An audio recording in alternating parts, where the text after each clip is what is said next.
अपने मन का भाव बड़े हृदय से प्रार्थना करिए, दिल से विनय करिए, निवेदन करिए। जहां जगह मिले वहां बैठ जाओ।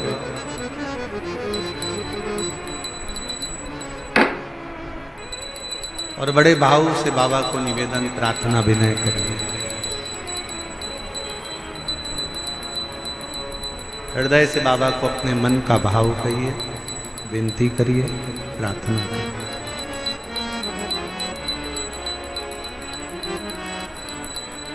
साथ में बोलिएगा। आपकी आवाज व्यासपीठ तक, व्यासपीठ और आपकी आवाज मेरे देवाधिदेव महादेव तक पहुंचे। दिल से प्रार्थना करो, विनय करो, निवेदन।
सब दुख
भगवान शंकर की कथा कर रहे हैं, तो महापुराण की कथा वर्णन कर रहे हैं। हे पार्वती, तुम्हारी नानी स्वधा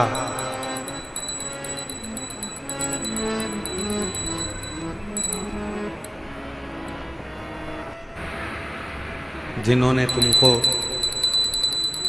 पार्थिव लिंग का पूजन करना सिखाया,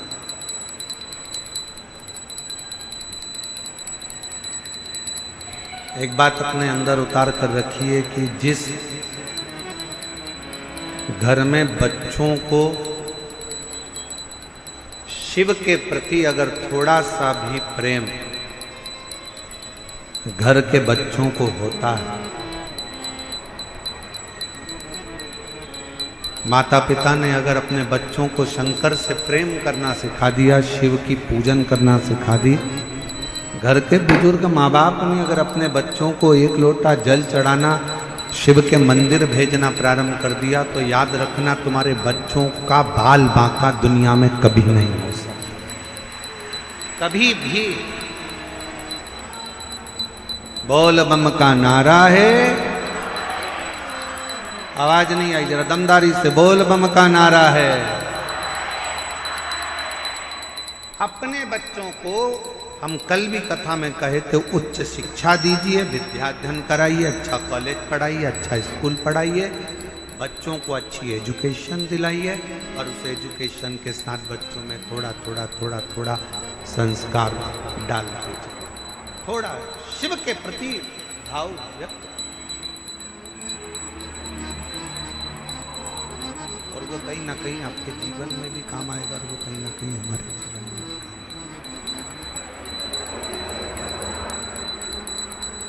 पार्वती, तुमको तुम्हारी नानी स्वधा ने तुमको पार्थिव लिंग का पूजन करना होगा। पार्थिव लिंग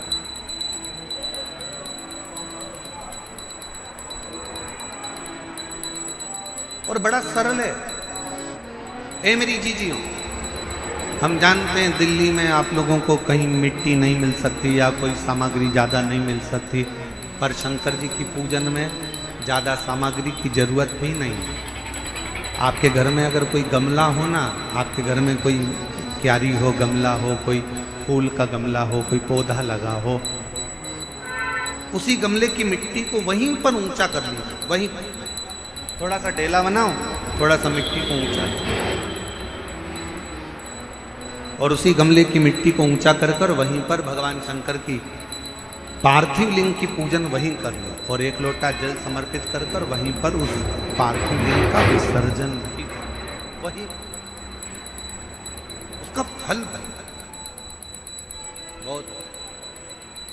एक पत्र आया है, देखिए, अच्छा है।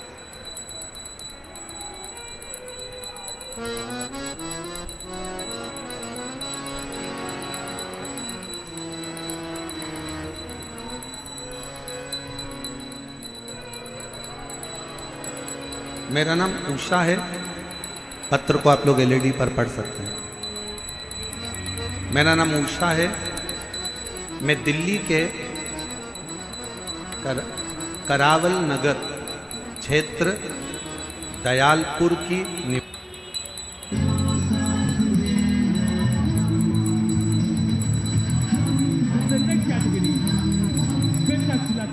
the senior male class I, 85 to 90 kg, under 90, senior male.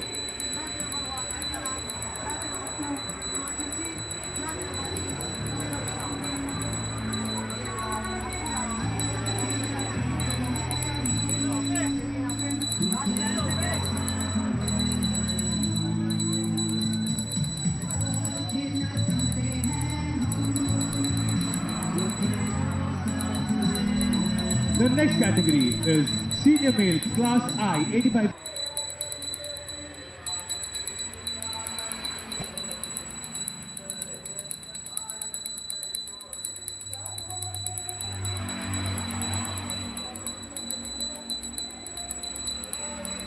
यह सुनकर मेरी बेटी का रो रो कर बुरा हाल हो गया और कहने लगी कि मैं जीकर क्या करूं।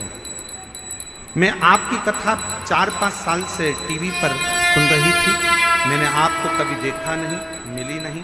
अपनी बेटी से कहा कि तुम भी भोले बाबा पर छोड़ दो और बेटी तुम शिव जी के मंदिर जाना प्रारंभ करो। मेरी बेटी बेटे को हॉस्पिटल रखी, मंदिर जाना प्रारंभ करा, एक लोटा जल चढ़ाती और वो जल अपने चढ़ाकर बच्चे के शरीर पर लगा देती। डॉक्टर ने मना करा, शरीर पर कुछ नहीं लगाने देंगे, बच्चे को वेंटिलेटर पर डाला गया।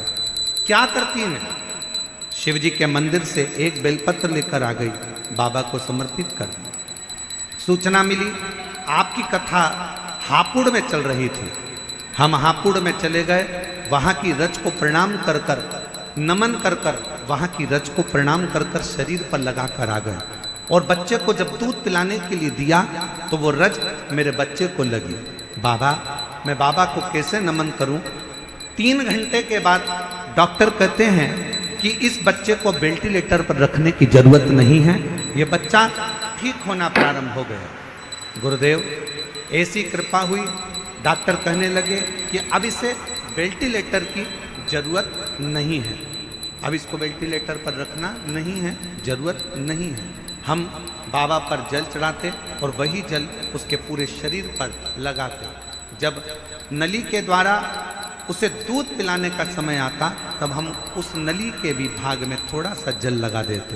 बाबा की श्री शिवाय नमस्तुभ्यम का जाप करते। डॉक्टर का कहा हुआ आप करते हो, डॉक्टर शिव का एक रूप होते हैं, हम डॉक्टर को शंकर मानकर जो वो दवाई देते हैं हम श्री शिवाय नमस्तुभ्यम कहकर कुंदकेश्वर महादेव का नाम लेकर बच्चे को दे देते।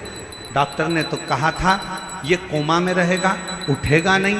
बाबा की ऐसी कृपा हुई, 18 दिन के बाद मेरे बच्चे को होश आ गया और आज वो पूर्ण तरह से स्वस्थ है।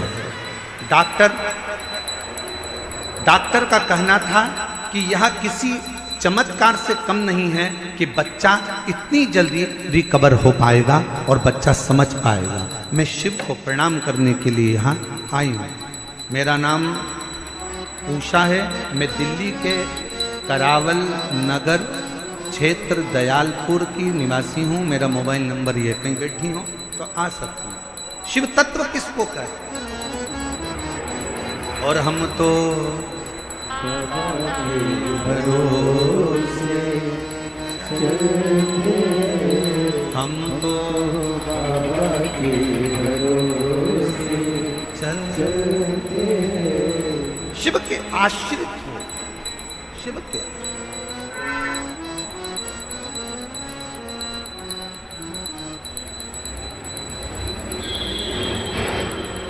अपने बच्चों को ये ज्ञान दे दो।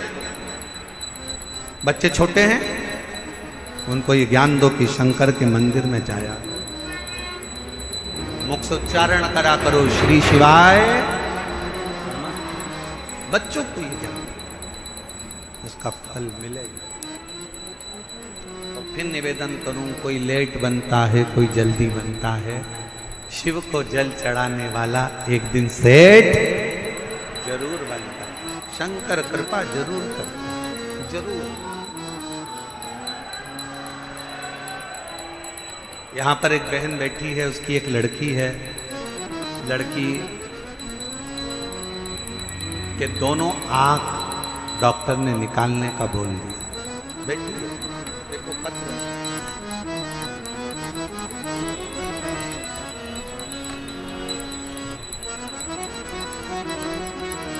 मेरा नाम रोशनी है, मेरे पति का नाम राजेश।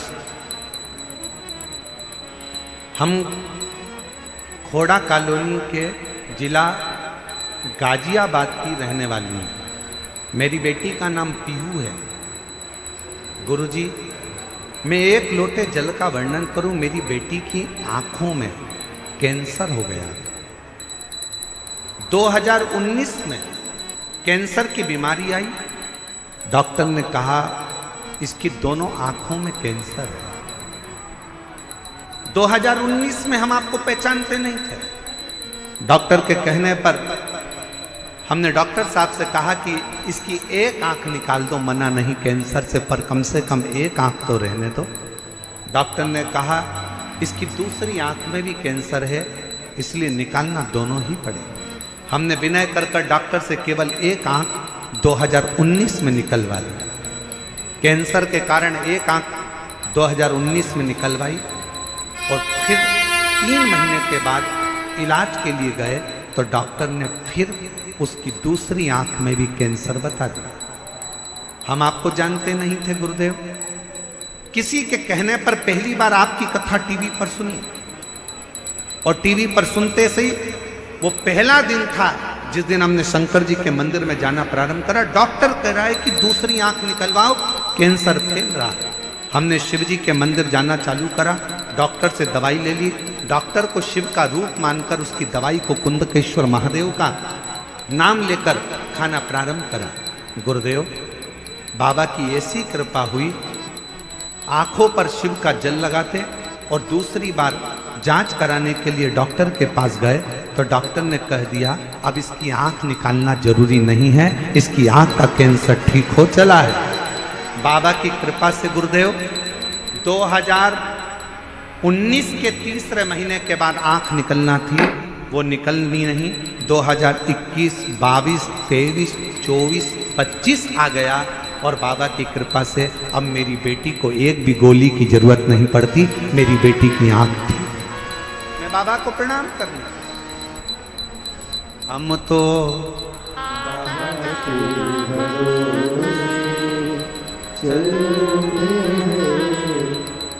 जिनके पत्र पढ़े जा रहे हैं अगर वो लोग हों तो वो आ सकते हैं बेलपत्र लेने।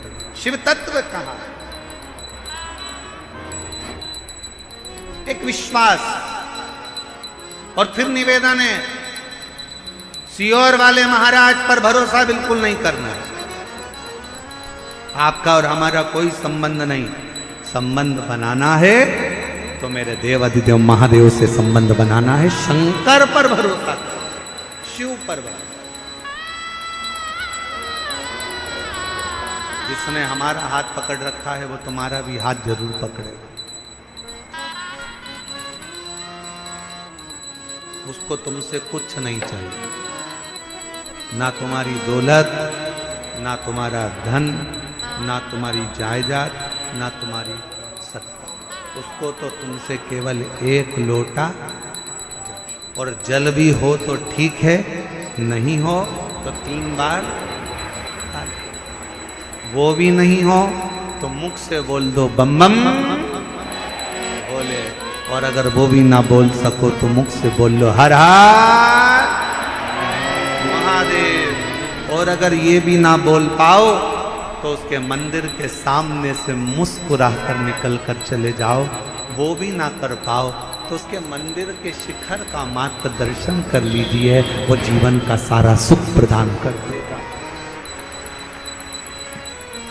सारा सुख।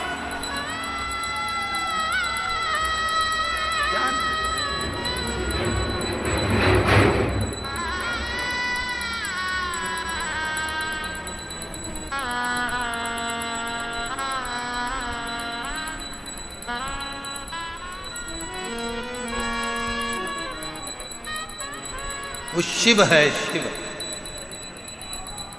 वो शंकर है, वो ओघड़ी है। कोई कह रहा था गुरुजी हम जब महाकाल बाबा के दर्शन करने जाते हैं, हम जब केदारेश्वर बाबा का दर्शन करने जाते हैं तो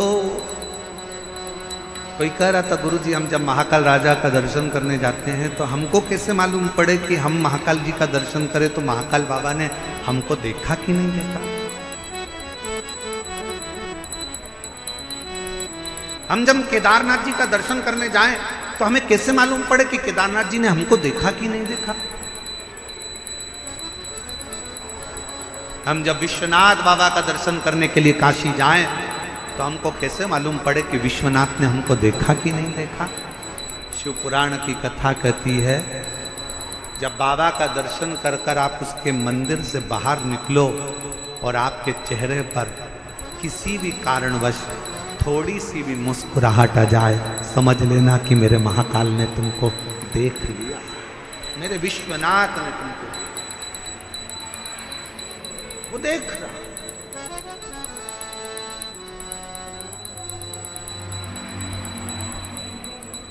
और ये हमारा विश्वास कहता है दिल्ली वालों के चेहरे पर ये मुस्कुराहट, ये प्रसन्नता